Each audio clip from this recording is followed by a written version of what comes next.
بسم اللہ الرحمن الرحیم۔ آیت نمبر 72۔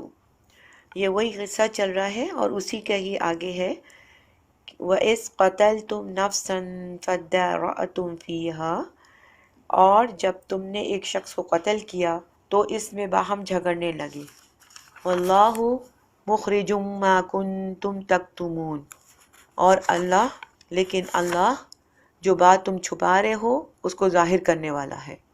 یعنی یہی کہ اللہ تعالیٰ بتا رہے ہیں یہاں کہ تم نے ایک شخص کو قتل کیا اور تم اس کے بارے میں جھگڑ رہے تھے، لیکن اللہ تعالیٰ جو ہے جو تم بات چھپا رہے تھے اس کو ظاہر کرنے والا تھا۔ یہ اللہ کا طریقہ تھا کہ وہ کس طرح ظاہر کرے گا، یہ اللہ اپنے پوشیدہ راز وہی جانتا ہے۔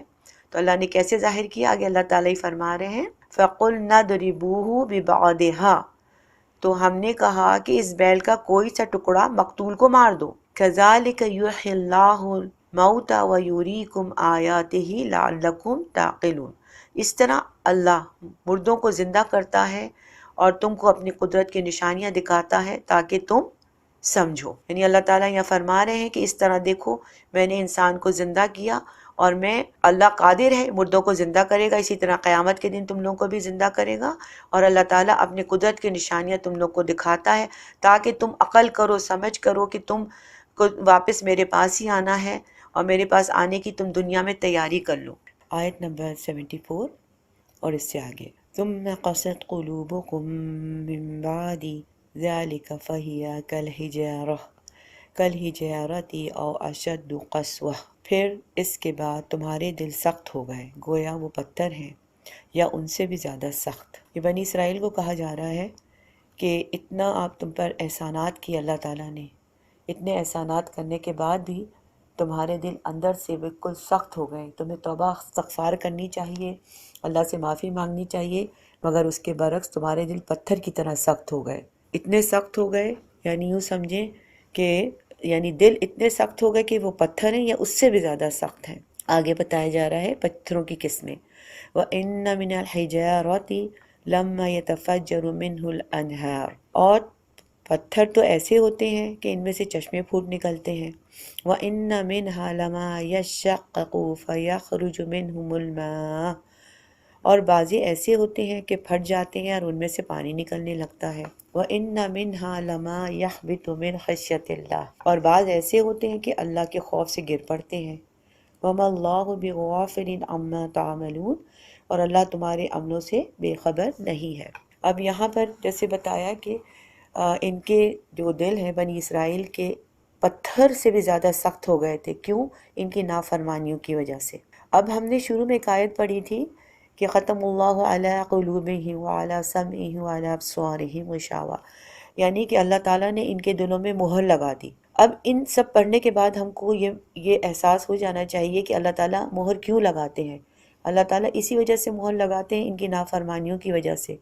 اس طرح تو نہیں مہر لگا دی، اگر ہمارے شروع میں پڑھنے سے خیال آیا ہو کہ اللہ تعالیٰ نے اگر مہر لگا دی ہے تو ان میں ان کا کیا قصور ہے۔ اللہ تعالیٰ نے ان کی مہر ایسے نہیں لگائی، اتنی زیادہ نافرمانیوں کی وجہ ہوتی ہے کہ جب ان کے دل میں سے خیر جانا اتنا، یعنی ان کے دل پتھر کی طرح سخت ہو جاتے ہیں کہ ان کے دلوں میں خیر نہیں جا سکتی، یعنی ان کو خیر کی چیزیں سمجھ میں نہیں آتی، تو پھر اللہ تعالیٰ جو ہے مہر لگا دیتے ہیں۔ اور آپ دیکھیں کہ قرآن کی کچھ آیتیں ایسی ہیں کہ قرآن کی آیتوں کی تفسیر دوسری قرآن کی آیتوں سے ہمیں مل جاتی ہے۔ یعنی اب وہ جو ہے ختم اللہ علی قلوبہم یہ والی آیت، ہمیں یہ سن کر یہ ساری جو ہم نے پڑھی اس کے بعد ہمیں زیادہ اچھی طرح سمجھ میں آتی ہے کہ جب دل سخت ہو جاتے ہیں اور ان کے اندر خیر ہی نہیں پھوٹتی اور ان میں نرمی کی باتیں ہی نہیں باقی رہتی، تو اللہ تعالیٰ ان سے خیر کی صلاحیت ہی چھین لیتے ہیں، پھر وہ لوگ ایمان نہیں لاتے۔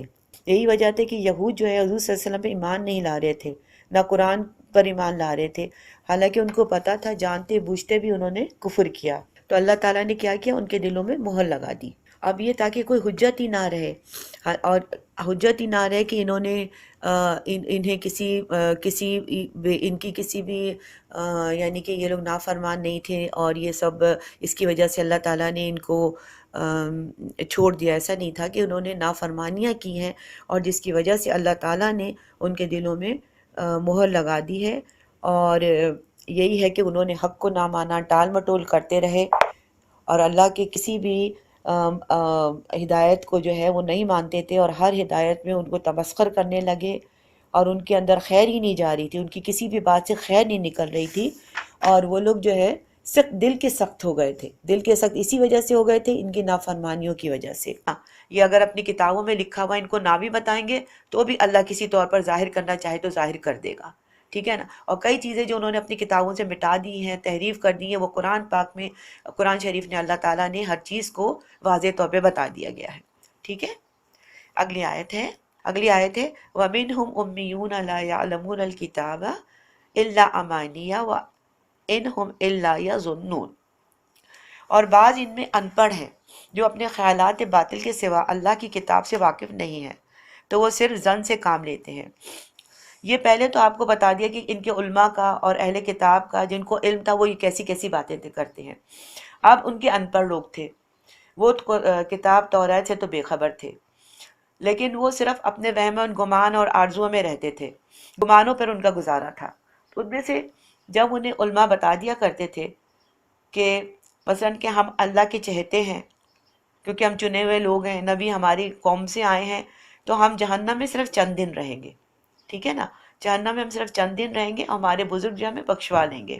یہ ان کا یعنی کہ ایک گھڑی گھڑائی چیز تھی، اور ایسا انہوں نے سوچا تھا کہ ہم تھوڑے دن ہی رہیں گے. یا وہ کہتے تھے کہ دنیا کی کل عمر جو ہے وہ 7,000 سال ہے، اور اگر ہم ہر سال 1,000 سال کے بدلے ایک دن جہنم میں رہیں تو اس حساب سے صرف 7 دن جہنم میں رہیں گے. کچھ کہتے تھے کہ ہم نے 40 دن بچڑے کی عبادت کی تھی تو 40 دن جہنم میں رہیں گے. اللہ تعالیٰ فرماتا ہے کیا تم نے اللہ سے عہد لیا ہوا ہے؟ یعنی یہ تم لوگ غلط بات کہتے ہو.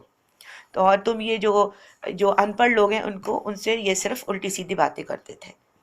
تو آگے اللہ تعالیٰ فرما رہے ہیں فَوَيْلٌ لِّلَّذِينَ يَكْتُبُونَ الْكِتَابَ بِأَيْدِيهِمْ. تو ان لوگوں پر افسوس ہے جو اپنے ہاتھ سے تو کتاب لکھتے ہیں، ثُمَّ يَقُولُونَ هَٰذَا مِنْ عِندِ اللَّهِ، اور کہتے ہیں کہ اللہ کے پاس سے آئی ہے، لِيَشْتَرُوا بِهِ ثَمَنًا قَلِيلًا، اور تاکہ اس کے عوض تھوڑی سی چیزیں یا قیمت لے لیں، دنیاوی فائدہ حاصل کر لیں. فَوَيْلٌ لَّهُم مِّمَّا كَتَبَتْ أَيْدِيهِمْ. ان پر افسوس ہے اس لیے کہ بے اصل باتیں اپنے ہاتھوں سے لکھتے ہیں. وَيْلٌ لَّهُم مِّمَّا يَكْسِبُونَ، اور پھر ان پر افسوس ہے کہ اس کے لیے ایسے کام کرتے ہیں. یہ یہودی علماء کی جسارت اور خوف الہی سے بے نیازی کی بات ہے کہ وہ اپنے ہاتھوں سے مسئلے گھڑتے تھے اور اپنے جیسے جو چاہتا تھا اس کے مسئلے کی تعویل بتا دیتے تھے، اور یہ کہتے تھے کہ اللہ کی طرف سے، نعوذ باللہ، یہ اللہ کی طرف سے. یہ چیز ہم پہلے بھی پڑھ چکے ہیں پچھلی آیتوں میں. ٹھیک ہے نا. بعض علماء نے اسی طرح ہمارے یہاں آج کل آپ دیکھ لیں کہ ہمارے لوگ کیا کر رہے ہیں. قرآن کو تو نہیں چینج کر سکتے، بدل نہیں سکتے، لیکن اس کے معنی اور اس کی حدیث میں چینجز لے آتے ہیں. آگے پھر یہ بات آ رہی ہے اگلی آیت میں وَقَالُوا لَن تَمَسَّنَا النَّارَ إِلَّا أَيَّامًا مَّعْدُودَةً قُلْ أَتَّخَذْتُمْ عِندَ اللَّهِ عَهْدًا. یہ کہتے ہیں کہ دوزخ کی آگ ہمیں جہنم کے روز کے سوا، چند روز کے سوا چھو ہی نہیں سکتی. ان سے پوچھو کیا تم نے اللہ سے اقرار کر لیا ہے؟ فَلَن يَخْلِفَ اللَّهُ عَهْدَهُ أَمْ تَقُولُونَ عَلَى اللَّهِ مَا لَا تَعْلَمُونَ، کہ اللہ اپنے اقرار کے خلاف نہیں کرے گا، بلکہ تم اللہ کے بارے میں ایسی باتیں کہتے ہو جس کا تم کو علم نہیں ہے. تو یہاں وہی بات ہوئی جو میں نے آپ کو پہلے بتائی تھی، یہ کہ یہ لوگ کیا کرتے ہیں کہ انہوں نے، جو ان لوگوں کو نہیں پتا تھا، ان کو یہ کہتے تھے کہ ہمیں تو آگ جو ہے وہ صرف تھوڑے دنوں کے لیے ہم کو چھوئے گی. ٹھیک ہے نا. جیسے ان کو کہتے تھے کہ ہم نے 40 دن تک بچڑے کی پرستش کی ہے، سو اتنے ہی روز ہم کو دوزخ میں جانا پڑے گا، اور کسی اور عمل کے سبب ہم کو عذاب نہیں پائیں گے. اللہ تعالیٰ نے اس قول کی تردید کر دی اور کہا کہ تم سے کیا اللہ تعالیٰ نے وعدہ کیا ہے کہ تم چند دن تک دوزخ میں رہو گے، حالانکہ تمہارے اعمال ایسے ہیں کہ تم ہمیشہ کے ہمیشہ جہنم میں رہو گے. ٹھیک ہے. آگے اللہ تعالیٰ فرما رہے ہیں اور جو کام تم کرتے ہو اللہ ان سے غافل نہیں ہے، اللہ تعالیٰ سب جانتا ہے اور تم کو سخت سے سخت عذاب ملنے والا ہے. آیت نمبر 81. ٹھیک ہے. بلا من کسب سیئۃ وحاطت به خطیئتہ، اور ہاں جو برے کام کرے اور اس کے گناہ ہر طرف سے اس کو گھیر لیں گے. فَأُولَئِكَ أَصْحَابُ النَّارِ هُمْ فِيهَا خَالِدُونَ، ایسے لوگ دوزخ میں جانے والے ہیں اور ہمیشہ اس میں رہیں گے. یہ تو آپ کو پتہ ہی ہے، اللہ تعالیٰ اپنا اصول بیان فرما رہے ہیں کہ جس کی روح سے قیامت والے دن اللہ نیک اور بد کو ان کی نیکی اور بدی کے بدلے اجر دے گا. یعنی جن کے کام جو ہیں یعنی جو برے کام کر رہے ہیں ان کے گناہ کے بدلے اللہ تعالیٰ جو ان کے دوزخ میں ڈالے گا اور اس میں ہمیشہ جلتے رہیں گے، اور اللہ تعالیٰ نے ان کو گھیرا ہوا ہے، اللہ تعالیٰ نے ان کو گھیرا ہوا ہے، ہر طرف سے ان کو گھیرا ہوا ہے، وہ کہیں بچ کے نہیں جائیں گے، ٹھیک ہے نا، وہ کہیں فرار نہیں کر سکیں گے، دنیا کے ایک کونے سے دوسرے کونے تک کہ جیسے دنیا میں بھاگ کر کہاں جاتے تھے، اللہ تعالیٰ کی پکڑ میں ہی رہتے تھے نا، اسی طرح قیامت کے روز بھی وہ کہیں نہیں جائیں گے اور اللہ کی پکڑ میں رہیں گے۔ اگلی آیت ہے والذین آمنوا وعملوا الصالحات اولئک اصحاب الجنہ هم فیہا خالدون، اور جو ایمان لائیں گے اور نیک عمل کریں گے وہ جنت کے مالک ہوں گے اور ہمیشہ اس میں عیش کرتے رہیں گے۔ اللہم اجعلنا منہم، اللہم اجعلنا منہم، اللہم اجرنا من النار، اللہم اجرنا من النار۔ اب یہ ہے کہ یہود کے اللہ تعالیٰ یہاں دعوے کی تردید کر رہے ہیں۔ تردید کیا مطلب کہ یہ کہہ رہے ہیں کہ ہم ہمیشہ ہم تھوڑے دن جہنم میں رہیں گے پھر جنت میں جائیں گے۔ تو اللہ تعالیٰ یہ اپنے اصول آگے بیان کر رہے ہیں کہ جنت اور جہنم میں جانے کا اصول کیا ہے، جس کے اعمال نامے میں برائیاں ہی برائیاں ہوں گی، یعنی کفر اور شرک ہوگا تو ان کا ارتکاب کیا ہوگا، وہ تو جہنم میں جائیں گے، اور لیکن اگر تھوڑے سے بعض اچھے عمل بھی کیے ہوں گے تو بھی وہ جہنمیاں ہوں گے۔ اور جو کیونکہ ان کے کفر اور شرک ایسا گناہ ہے کہ جو بخشا نہیں جائے گا، اور منافقت تو، اور جو ایمان اور عمل صالح کریں گے وہ جنتی ہوں گے۔